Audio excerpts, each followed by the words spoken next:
Bienvenidos a un nuevo capítulo de Enigmas de la Historia. Hoy les quiero mostrar dos realidades, dos sucesos, sobre los que ustedes deben decidir si creen o no. Pero permítanme un consejo. Mantengan la mente abierta. Al fin y al cabo, lo desconocido es simplemente lo que aún no se ha descubierto.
La gran hambre que siento acercarse, a menudo rondar, luego ser universal, tan grande y larga que se vendrá a arrancar del bosque raíz y el niño del pecho.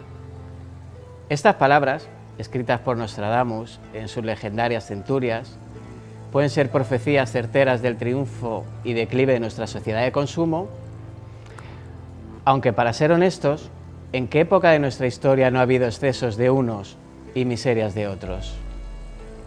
En mi opinión, pienso que esas y otras famosas profecías siempre dan pie a numerosas interpretaciones, ajustándose como un viejo calcetín a los sucesos que nos interesan. Porque si realmente supiéramos interpretarlas, nos quedaríamos de brazos cruzados. Es decir, si a usted le dicen que mañana se partirá una pierna, ¿se levantaría de la cama? Eso nos coloca en una verdadera disyuntiva. ¿Sabemos interpretar las visiones proféticas de personajes tan extraordinarios como Michel de Nostradamus? ¿O simplemente nos adoptamos a ellas para rodearlas de una mística que desconocemos?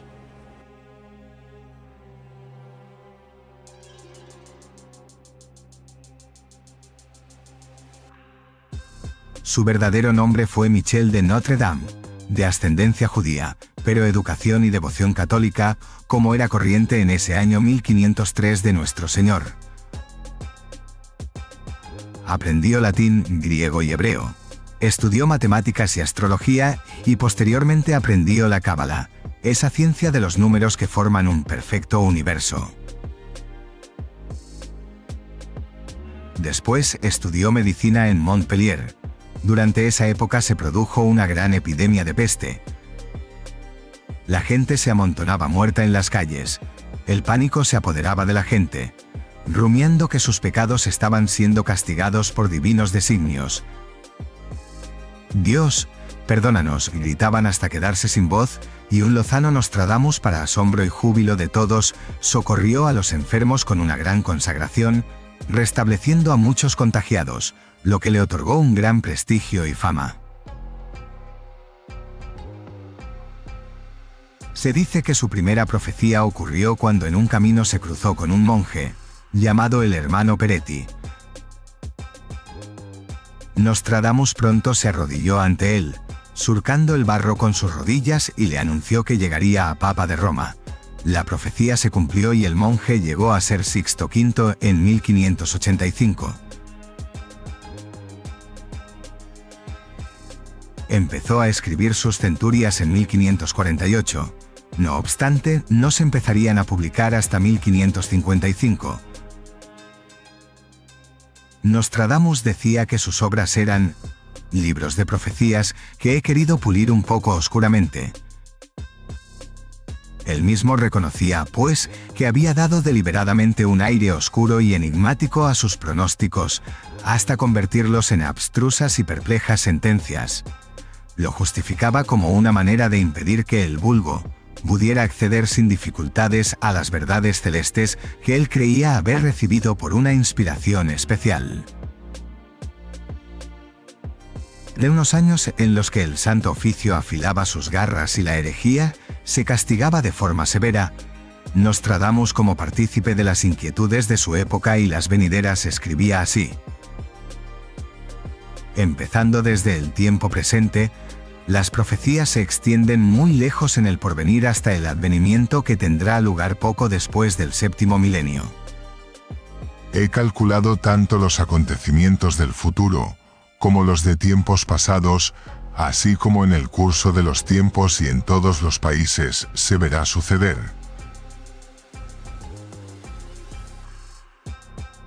Mientras iba en carroza por una calle de París, Enrique IV fue atacado por un fanático que le reprochaba las concesiones realizadas a la minoría protestante. El rey murió a las pocas horas a causa de las heridas de puñal. En las semanas anteriores al magnicidio circuló por París una cuarteta atribuida a Nostradamus y a la que nadie hizo demasiado caso. Después del atentado, en cambio, la interpretaron como una profecía. La cuarteta decía así: 5 décadas y 7 no frenarán la carrera del gran león céltico, cuando un joven león con su leona, recurriendo a la osa furtivo de su rival, cortará el uso. Nostradamus hablaba, como un profeta de la Biblia, que anunciaba las mayores calamidades que afligirían al pueblo de Dios. Su propósito era asustar mediante enigmas espeluznantes, tan aterradores que a menudo no podían descifrarse. De este modo, esperaba que sus lectores recapacitasen sobre su propia conducta y no se dejaran arrastrar por la espiral de violencia del mundo real en el que vivían. Sus profecías proponían mostrar los peligros que aguardaban a la humanidad y que podían hacer olvidar para siempre el mensaje de amor y paz de Cristo. El terror por las catástrofes del futuro próximo podía servir de advertencia a todos los cristianos para que no se enfrentaran por sus diferencias confesionales y para que comprendieran que debían guardar las distancias con todos aquellos que pretenden conocer toda la verdad sobre la fe. Aquellos dispuestos a desgarrarse, a perseguir y a matar al prójimo en nombre de su propia idea de Dios. En un nuevo vaticinio para el año 1558, pormenorizaba la visión de la resplandeciente y eterna espada de Dios, que golpearía por la peste y el hambre, por mutaciones de reinos y guerras. En los albores de 1558, una epidemia proveniente de África sería tan horrible y lamentable, que en la mayor parte del mundo acabará por menguar, e incluso serían pocos los pájaros que burlarían a la muerte. Un movimiento casi perpetuo traería terremotos, enfermedades, mares teñidos de sangre, muerte, ruina, tierra seca, ventiscas, actos crueles, rupturas de lealtades, discordias y venenos mortíferos. Nostradamus murió el 2 de julio de 1566, habiendo en sus propias palabras vaciado su alma, cerebro y corazón de toda preocupación. Para las generaciones futuras dejó el reto de descifrar sus palabras y vivir los sucesos narrados en ellas.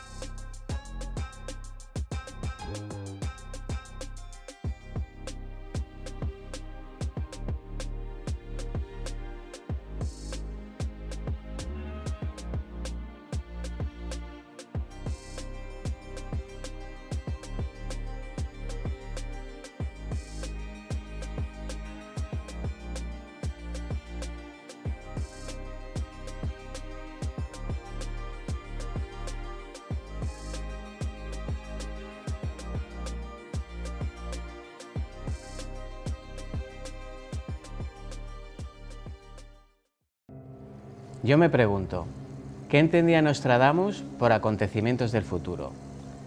Todos los que tratamos de descifrar sus palabras nos hemos enfrentado a esas preguntas, teniendo en cuenta que sus escritos, como esotérico practicante y por seguridad, se escribieron en clave. Para no influirles demasiado, voy a leerles algunas de las centurias. Espero que juzguen por ustedes mismos. Desde el castillo, Franco levantará la asamblea. El embajador no grato hará cisma. Los de Ribeira entrarán en pelea y del gran abismo negarán la entrada. Nueva ley. Tierra nueva a ocupar. Hacia Siria, Judea y Palestina.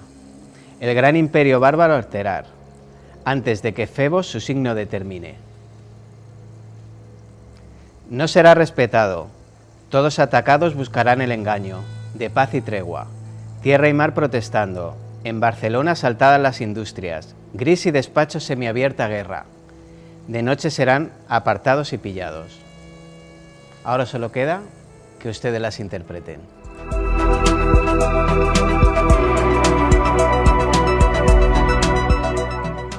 En esta ocasión nos visita Antonio Checa. Antonio es licenciado en Derecho, historiador y se dedica a asuntos financieros. Muy buenas, Antonio, ¿cómo estás? Muy buenas, Roberto, bienvenido y bien hallado. ¿Cómo se lleva esto de ser historiador y dedicarte a asuntos financieros? Pues muy bien, de hecho incluso yo diría que me ha ayudado. Yo a los sector financiero me dediqué sobre todo buscando una salida profesional, porque hay que reconocer que la historia no nos permite, salvo excepciones, pero la verdad es que a través del sector financiero fui aprendiendo y fui alcanzando una serie de conocimientos y de visiones que luego me han ayudado mucho a desarrollarme como historiador. Bueno, Antonio es escritor, por eso está aquí, tiene estos libros que tiene aquí, pero sobre todo ha venido a hablarnos de este libro, de la historia de Olmeda de la Cuesta. Correcto. Cuéntanos un poquito, ¿de qué va la historia de Olmeda de la Cuesta? Pues mira, Olmeda de la Cuesta es un pueblo que se hizo bastante famoso en el 2010. De hecho, cualquiera que lo busque en Google encontrará un montón de noticias de Olmeda de la Cuesta, porque en el 2010 salió un estudio que dijo que era el pueblo con el censo de población más envejecido de España.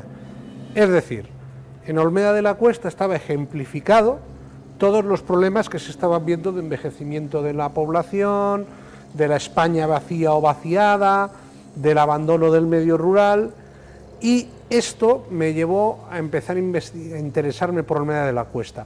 Pero no solo eso, Olmeda de la Cuesta también tiene bastante interés porque no se quedó con esa noticia, sí somos el pueblo de censo más envejecido de España. También empezaron a hacer medidas para rectificarlo. Y eso también es interesante, por eso este libro se titula Pasado y presente del que fue pueblo más envejecido de España.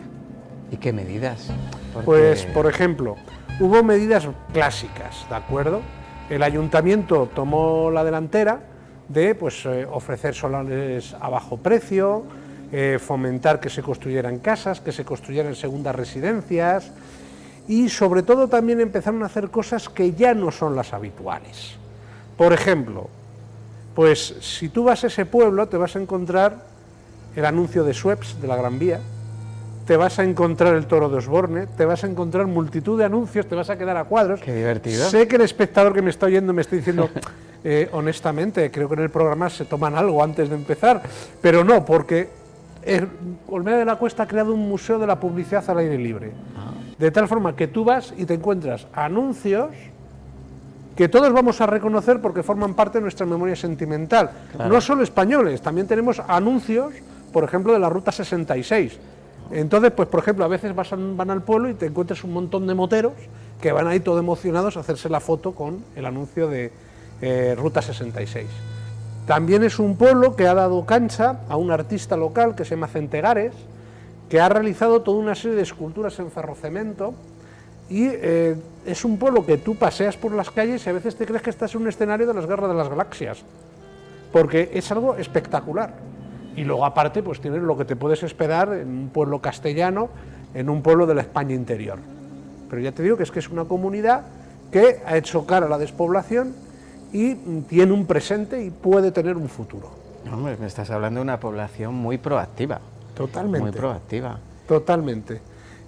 Todo esto empezó, pues revitalizaron la asociación de vecinos, hijos, amigos de Olmeda de la Cuesta, y a partir de ahí, con el apoyo del ayuntamiento y sobre todo con esfuerzo, tesón, ganas de participar, ganas de tal, pues lo han ido levantando. Yo cuando era niño, es un pueblo que está justo al lado mío, yo no soy de Olmeda, yo soy de Buciegas, y era un pueblo que yo lo notaba bastante abandonado. Sin embargo, a partir del 2010, curiosamente desde esa fecha y antes, hubo un revulsivo. Y ese revulsivo es lo que también reflejo en el libro. ¿Y han conseguido subir el censo? ¿Han conseguido levantar vuelo? Claro, han conseguido algo que tú vas por el pueblo y te das cuenta que no es un pueblo abandonado. Que es importante. Ves casas que están edificadas, ves casas que están bien, ves que hay un bar que se abre, ves que hay actividades. No sé cuándo se va a emitir esto, pero en abril han celebrado su feria de abril también. Ajá. O sea, se hacen de todo. Claro, tiene mucha vida, tiene mucha vida. Tiene mucha vida y es un sitio que tienes, por un lado, lo que esperas en un pueblo, que es tranquilidad, cuando quieres tranquilidad, pero también tienes tu cachondeo si quieres cachondeo. Pues es muy interesante, tiene muchísima actividad. Totalmente, totalmente. Y claro, yo como historiador me interesaba el pasado, pero también me interesaba el presente. Y eso es la diferencia, y eso es lo que he trabajado en este libro. ¿Y dónde está exactamente Olmeda de la Cuesta? Olmeda de la Cuesta está en la provincia de Cuenca, está concretamente en una comarca que es la Alcarria conquense, y es una comarca pues caracterizada por un terreno ondulado, famosa sobre todo por la miel, o sea, famosa sobre todo por la miel. Es una comarca pues que bueno, tiene una gran cantidad de cerros, con una cantidad de flores maravillosas, y eso es lo que hace a la miel de la Alcarria tan rica, por supuesto. Y que nadie diga lo contrario. No, en absoluto, en absoluto. Yo te quería preguntar, tú como historiador e investigador, imagino que tendrás millones de anécdotas. Muchas. ¿Qué cosas curiosas o que a ti te hayan parecido más extrañas te han pasado? A ver, te puede pasar de todo. Te pueden pasar cosas agradables, cosas desagradables, cosas bonitas, cosas para reír y cosas para llorar. Así de simple. Yo llevo investigando como historiador. Mira, yo sencillamente tenía mi vocación de historiador, pero la tuve que dejar, estudié Derecho, después me dediqué al mundo financiero, pero en un momento determinado, circunstancias de la vida, pude empezar por pura afición, empezar a investigar. Y no solo investigar, buscar archivos, meterme en archivos, y cuando me quise dar cuenta, tenía el material para mi primer libro, que lo tienes ahí, que fue Historia de Buciegas, un pueblo español. Ese fue mi primer libro. Entonces, este que tenemos aquí. Correcto. Entonces, visitando archivos, pues te puede pasar de todo. Te puedes reír, te puedes llorar, pasas buenos ratos, pasas malos ratos. Yo, por ejemplo, una vez, fue curioso porque antes del COVID, no sé si estuve a punto de provocar una epidemia, porque fue gracioso porque, bueno, llego a la Biblioteca Nacional, pido unos documentos y me dice la bibliotecaria, perdone, ¿se ha traído guantes? Claro. Y digo yo, nunca me han pedido guantes. Bueno, es que este libro tiene unas características un poco especiales. Yo, ¿pero qué? Bueno, mire, yo se lo voy a traer y usted ya decide si quiere trabajar con el libro o no. Me traen el libro, realmente eran pues un cuadernillo manuscrito, y me dice, mire, es que está muy deteriorado y tiene hongos. Y yo, bueno, pero no pasa nada, tampoco. Dice, bueno, ábralo usted. Abro el cuadernillo y juro que saltó una pompa.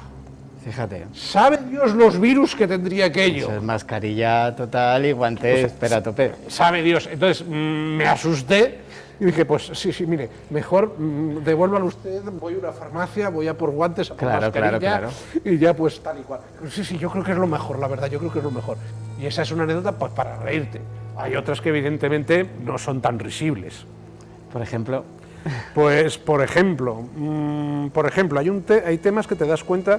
Yo sobre todo doy muchas charlas en locales, en pueblos, en bibliotecas de barrio. Entonces, hay temas que son delicados de tratar y hay temas que a veces la gente no sabe por dónde te va a salir. Yo, por ejemplo, cuando estuve hablando de la evolución de Olmeda de la Cuesta, pues sencillamente hablando de los años 40, pues claro, evidentemente una mujer de repente saltó y dijo, ¡pero eso la culpa la tuvo! Claro. Imagínate el nombre, sí. Y de repente empezaron a discutir la gente, etcétera, etcétera, y yo estuve a punto de decir, Dios mío, que esto se me va totalmente de las manos. Eso, por ejemplo, ahí te das cuenta que hay temas que hay que tratar con muchísimo cuidado. Luego, pues, por ejemplo, otras cositas así, también hay momentos que lo puedes pasar francamente mal.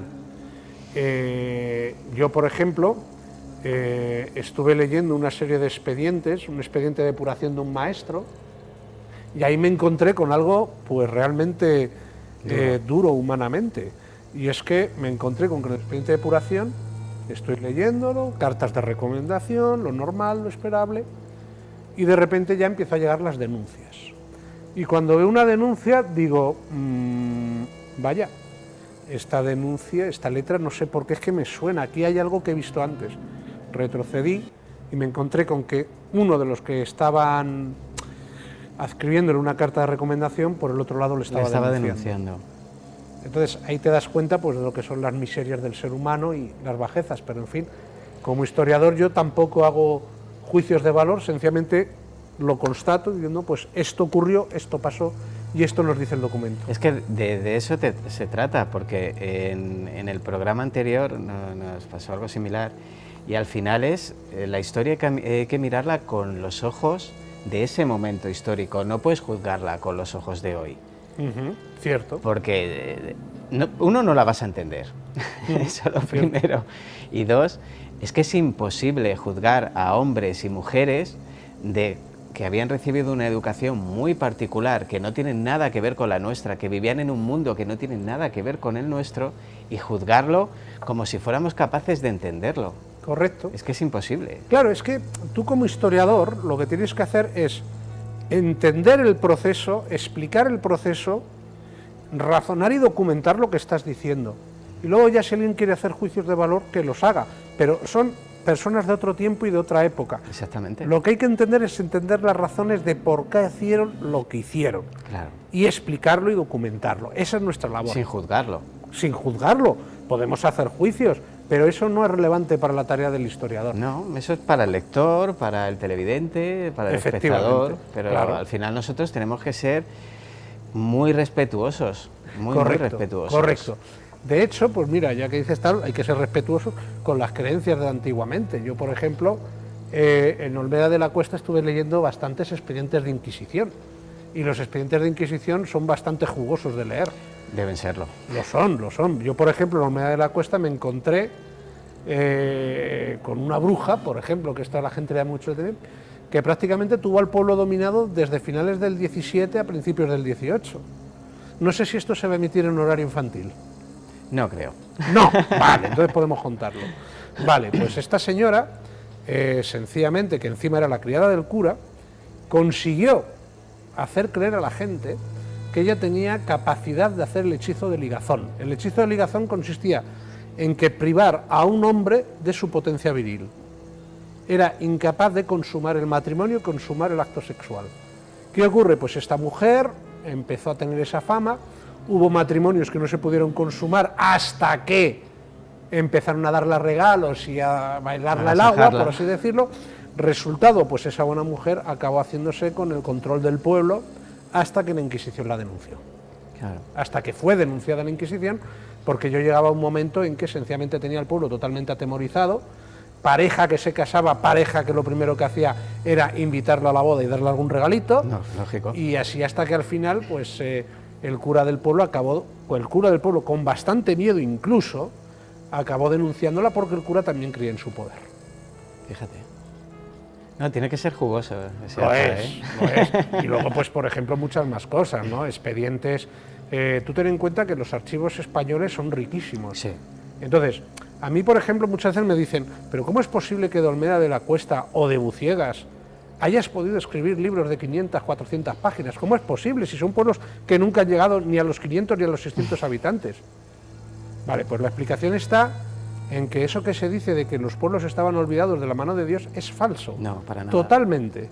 Por ejemplo, ¿tú de dónde procedes, si no soy indiscreto?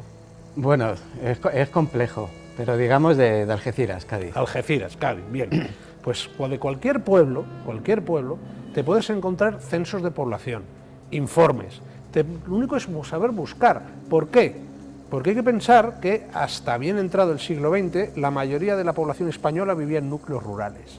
Los núcleos rurales eran la base de todo, de tal forma que al Estado y a la Iglesia les interesaba saber cuánta gente vivía allí, exactamente, qué condiciones tenían, qué capacidad tributaria tenían. Aquí y eso todo está guardado. Todo eso está guardado. Todo está guardado. Y sencillamente hay que buscarlo y lo encuentras. Y luego ya pues tienes la inmensa fortuna de si, por ejemplo, se te han conservado expedientes judiciales, ahí tienes auténticos tesoros. Sí. Te he hablado así de los procesos de Inquisición, pero yo incluso me he encontrado algunos pleitos de jueces de paz también bastante jugosos, y en fin, multitud de documentación que sencillamente de cualquier pueblo se puede escribir un libro de 400, 500 o 1000 páginas. De hecho, hay momentos en los cuales tienes que cortar. Y además es que eso te da una idea de cómo era el pensamiento de la población en aquella época. Sí. Sus usos, qué les molestaba, qué no les molestaba. Sí. Y eso es muy jugoso. Totalmente. Yo, por ejemplo, eso que dices, que le molestaba, que no le molestaba, por ejemplo, en Buciegas hubo un caso muy curioso de... se pusieron a discutir dos vecinos, una mujer insultó a un vecino, el vecino, furioso, entró en la casa de la mujer y la pegó. El marido de la mujer llegó, le puso una denuncia, y lo que más le ofendió fue que ese otro vecino entrara en su casa sin estar él. Exactamente. Es decir, eso era la auténtica ofensa. Claro. A ver, has pegado a mi mujer, está muy mal y ya hablaremos Pero la de esto. ofensa es que entres en mi casa sin mi permiso. Correcto. Eso me parece totalmente intolerable, así de claro. Entonces, por ejemplo, ahí te das cuenta de lo que son las otras mentalidades. Hombre, claro. Que hemos ido cambiando. Claro, pero volvemos a lo de antes. Eso es estudiarlo, no juzgarlo. Claro, yo sencillamente lo dejo Si ahí no, nos constatado. echamos las manos a la cabeza y apaga y vámonos. Claro, lo dejo constatado cómo era esa sociedad, Exactamente. cómo funcionaban, qué parámetros tenían, y a partir de ahí ya pues construimos sobre todo lo que tiene que hacer el historiador, que repito, que es explicar el pasado de forma documentada y razonada. Al final es nuestro prólogo. Sí, El pasado es nuestro prólogo. Somos sí, gracias a lo que conseguimos o no avanzar en ese momento. totalmente. De hecho, y aquí entra ya el sector financiero. Keynes decía que un economista tiene que ser muchas cosas, y una de las cosas que tiene que ser un economista es historiador. ¿Por qué? Obviamente. Porque sabes recetas que se aplicaron en el pasado, si funcionaron, si no funcionaron, qué efectos tuvieron, y a partir de ahí construimos para el futuro. Y predecir el futuro, lo que puede ser. Intentar predecirlo, aunque eso sí, Es nos hemos equivocado complicado. tantas veces que cualquiera se atreve. Sí. Bueno, pero se aprende, ¿no? Al final vas haciendo Se aprende. un planning de lo que Se se ha aprende. fallado y de lo que no. Se aprende, vas aprendiendo cosas. Por ejemplo, evidentemente vas descubriendo que si haces una excesiva carga fiscal, pues evidentemente vas a estar ahogando a la gente. Si haces una excesiva exigencia de reclutamiento de tropas, pues al final te vas a encontrar respuestas que no quieres, etcétera, etcétera, etcétera, etcétera. Vas descubriendo muchas cosas. La historia es maestra de vida, decía Cervantes. Al hilo de lo que me dices, ¿qué época nuestra, qué época de España, o digamos desde que éramos España, lo ponemos que somos España desde los Reyes Católicos más o menos? Muy difícil respuesta. Vamos a poner Es que ahí es la un línea. continuum, es que es un continuum. Sí, es un continuo. Vamos a poner la línea de que España es a partir de Sí. los Reyes Católicos. ¿Cuál es el periodo más holgado económicamente? El que estamos viviendo. ¿Mucho mejor que Castilla? Eh, No para el pueblo, digo para el reino, para el pueblo en aquella época, pues como Mira, sucesivamente. Sí, vamos a ver. ¿Cuándo ha sido el mejor periodo de nuestra historia? Pues honestamente, hasta el año 1900 la esperanza media de vida era 35 años. Es decir, lo más probable es que tú y yo, alguno de los dos, ya no estuviera aquí. Y ¿de acuerdo? el analfabetismo era brutal, El era un 90%. era brutal. El analfabetismo era brutal, y en estas zonas rurales más. Más todavía. Más todavía, ¿de acuerdo? Entonces, ¿cuándo se ha empezado a vivir bien? ¿Cuándo se ha empezado a vivir? Es un continuum, repito, ¿de acuerdo? Y hay momentos de crisis y hay momentos de bonanza, pero te das cuenta que en tiempos históricos, antes de la Revolución Industrial y antes de mediados del siglo XIX, vivir bien era terminar el año sin pasar hambre, terminar el año pudiéndote arropar sin pasar frío, y poder tener algo ahorrado por si venían malas dadas. Y rezar por las cosechas. Y rezar por las cosechas, que no te viniera un pedrisco, que no te viniera un nublo y Claro. acabara con todo. Porque claro, a esa es otra, yo ahí te das cuenta que eran gente que vivía muy al límite, Mucho, muy al mucho, límite, mucho. muy al límite. De hecho, pues mira, una de las cosas buenas que tiene investigar, te vas a un archivo diocesano, y en los archivos diocesanos están los libros parroquiales. La gente usa mucho los libros parroquiales para sacar su linaje. Y decir, pues mira, soy descendiente de tal. Y yo le digo, bueno, vale, de acuerdo. Si tú crees que en 500 años no ha habido ningún adulterio en tu familia, amén, no tengo nada que decirte. Yo no apostaría por ello. Yo tampoco. Y no te hagas pruebas de ADN que a lo mejor sábelo Dios. Lo tenemos nosotros en nuestra sucesión monárquica, o sea que no, entre la plebe sería complicado que nadie se haya saltado una línea, una linde. Es imposible. Pues entonces, ¿qué ocurre? Yo voy a un archivo diocesano y ahí pues me pongo a trabajar, me pongo a sacar del libro de bautismos los nacimientos, con todos los matices que quieras porque no son exactos, los libros de defunciones, cotejo y puedo sacar una evolución y puedo ir viendo momentos de crisis y momentos de abonanza. Momentos de crisis, en los momentos de crisis anteriores a la segunda mitad del siglo XIX eran muchísimo más terribles de lo que nosotros nos podemos imaginar. Sencillamente tú salías a la calle y te encontrabas a pobre gente muerta de hambre. Sí. Es así. Yo lo que siempre digo es el archivo maravilloso que tiene la Iglesia de nuestra historia. Sí. Tenemos una suerte, vamos a llamarlo una suerte, porque al final ellos han sido testigos y guardianes de prácticamente toda nuestra historia. Sí. De hecho, vamos a ver, la Iglesia, vamos a ver, tú puedes ser ateo, católico, musulmán, judío, protestante, puedes ser lo que quieras, pero si quieres saber la historia de España, y especialmente la historia de España medieval y de la época moderna, sí o sí tendrás que acudir a un archivo eclesiástico y a documentación eclesiástica, porque ahí te encontrarás todo. Es decir, yo antes te he comentado los archivos estos para hacer estudios de población. Claro. Pero es que también te puedes encontrar multitud de datos de cosas que a priori no tienen nada que ver con la religión. Creemos que no tienen nada que ver con la religión en nuestra mentalidad de ahora, pero en aquella época sí que lo tenían. Sí, porque prácticamente controlaban todo. Correcto, controlaban mucho. El número de ganado, la cosecha, los precios, etcétera, etcétera. Sí, de hecho, a ver, aquí te habla otra vez el financiero.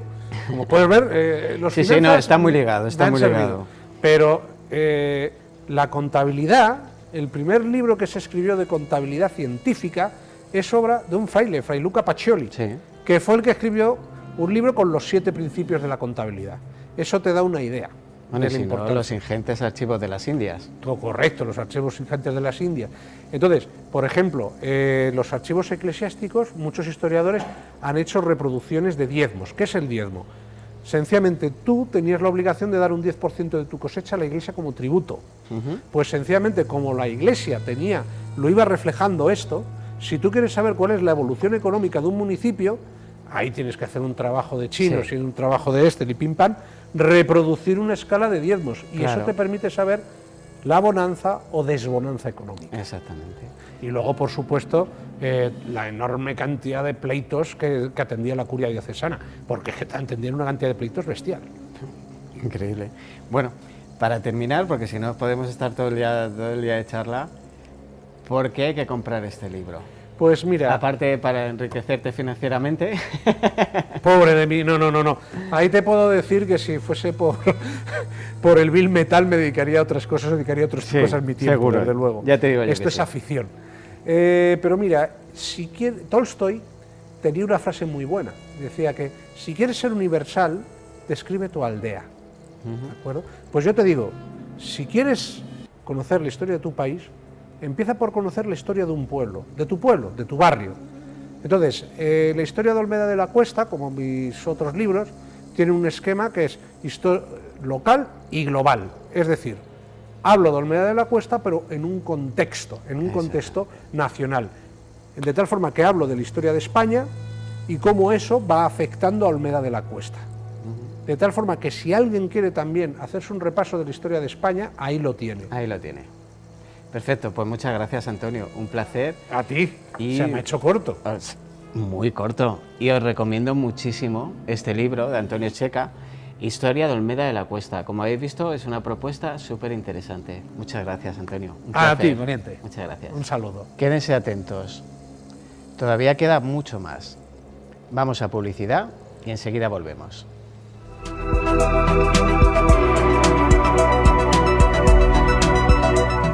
No sé si a ustedes les pasa lo mismo, pero cuanta más historia conozco, más casualidades extraordinarias descubro. ¿Será el universo? el azar o esa matemática divinidad que parece regir nuestro destino? Albert Einstein decía que Dios no juega a los dados. ¿Será cierto eso de que todo está escrito?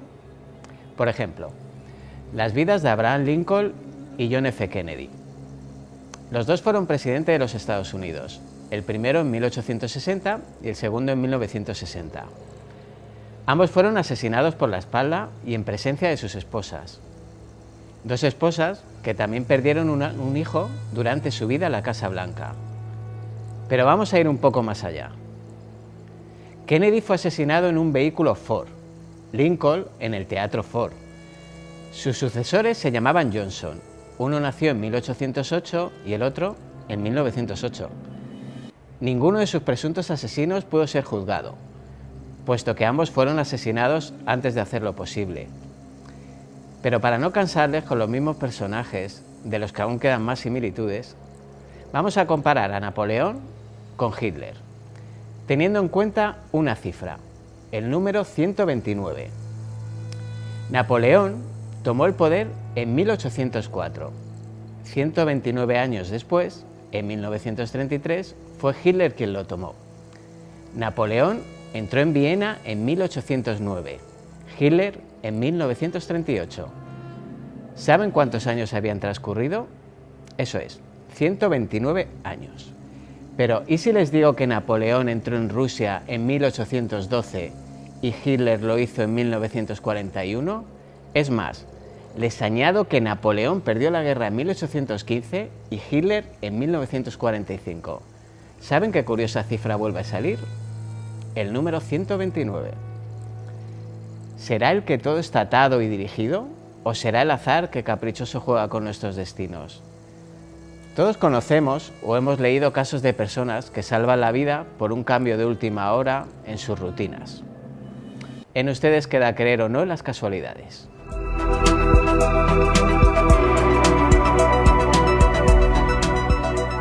Los enigmas se reinterpretan una y otra vez. Cualquier aficionado a toda mitología recibe informaciones que varían según quien se las narre. Las hazañas se cuentan, se alteran y se dan la vuelta 1000 veces. Esa nueva interpretación queda grabada en piedra, perdiendo validez toda su originalidad. Y este caso es sin ninguna duda un ejemplo de ello.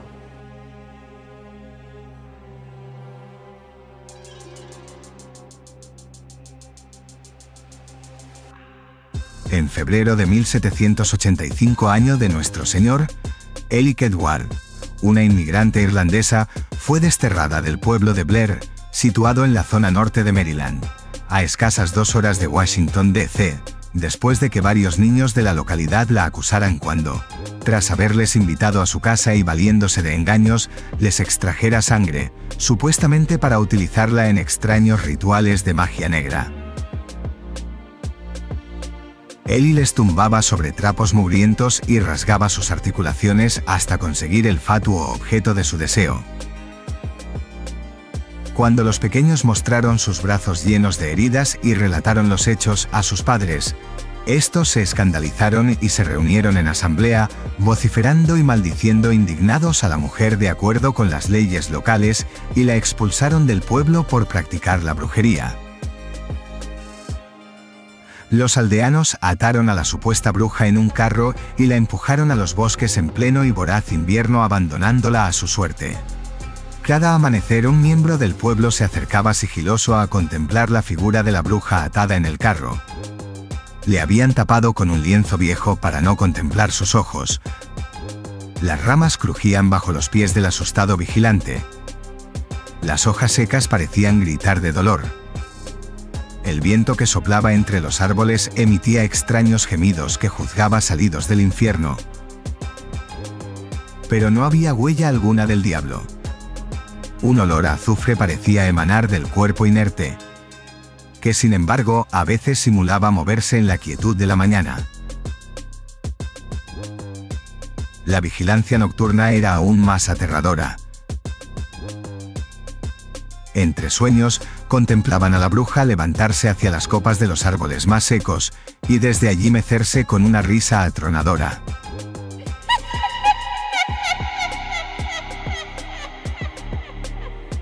Pero eso eran solo espejismos provocados por el recelo, pues los niños se divertían lanzando piedras contra el carro y cantando canciones de burla en las que se mofaban de la bruja y su obsesión por la sangre. Las lunas y soles fueron transcurriendo sin que ningún hechizo los detuviera, y los habitantes de Blair dieron por hecho que la anciana habría muerto de frío o de inanición, ya que ninguna señal o fuerza había mostrado signo contrario, y volvieron a sus rutinas, sin más aparentes temores. Sin embargo, en noviembre del año siguiente, en la primera noche de nieves, la hija del magistrado que condenó a la anciana desapareció misteriosamente. Una semana más tarde, el mismo magistrado desapareció, y tras agotarse el invierno, uno tras otro, casi la mitad de los niños del pueblo, incluidos los que delataron a Ellie, desaparecieron sin dejar rastro. Tras formar partidas de búsqueda que volvían agotadas sin éxito alguno, y ante el temor de una maldición proferida por la bruja, los habitantes de Blair abandonaron atemorizados el lugar y juraron no volver a pronunciar más el nombre de Ellie Edwards. Y si lo hacían, era siempre bajo un susurro ahogado. Inquieto, pero el miedo se apoderó para siempre de ellos y sus descendientes se pensaron siempre malditos. Un enorme manto de sospecha les cubrió para toda la eternidad.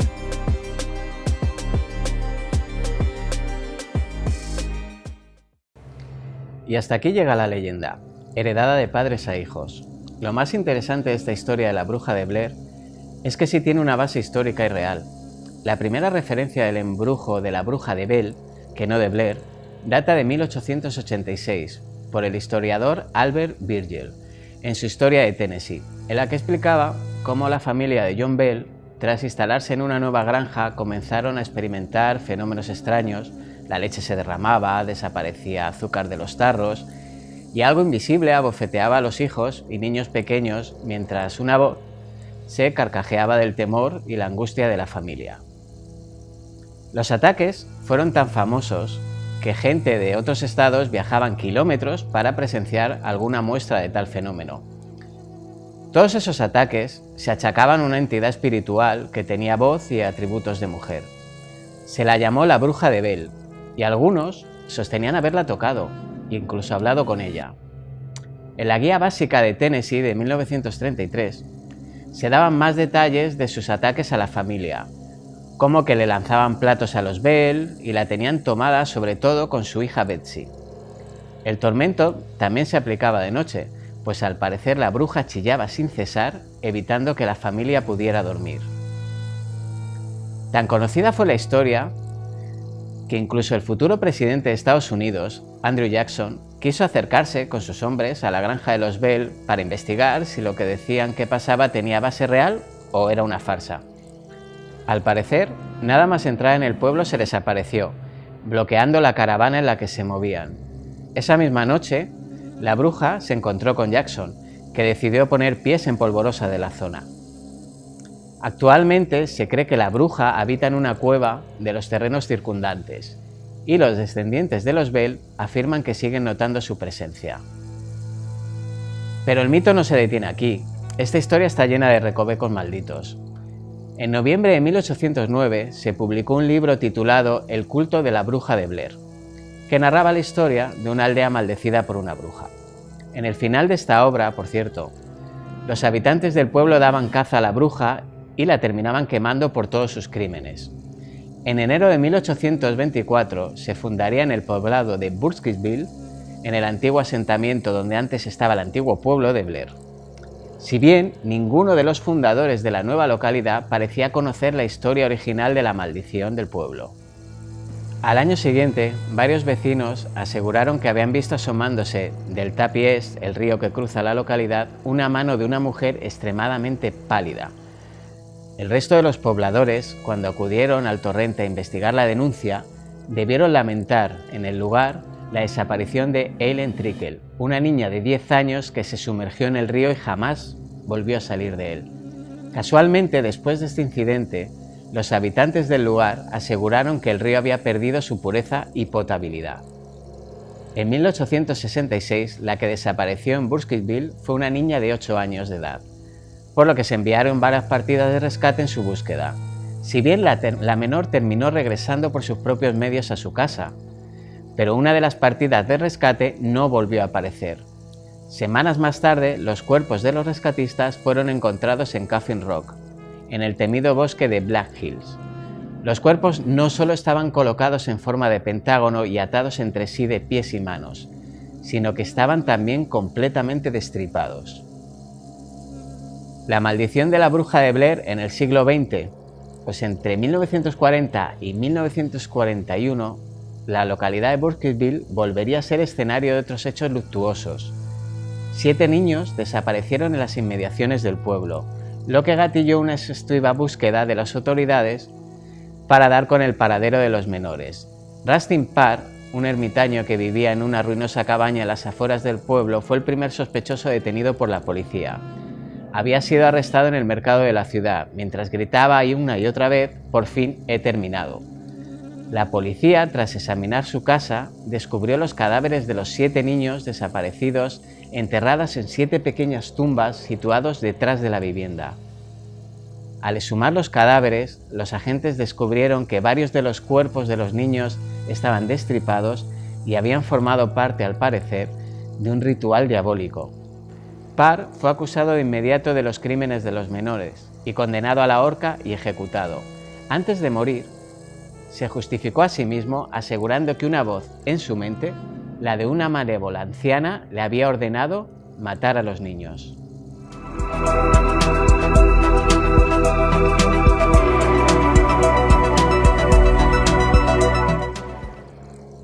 Y esto ha sido todo por hoy. Espero que este programa les haya resultado interesante. Los miedos, ancestrales o no, solo son herramientas de nuestro cerebro para defendernos del medio que nos rodea. Solo les pido una cosa: que sigan creyendo y buceando en la historia. Muchísimas gracias.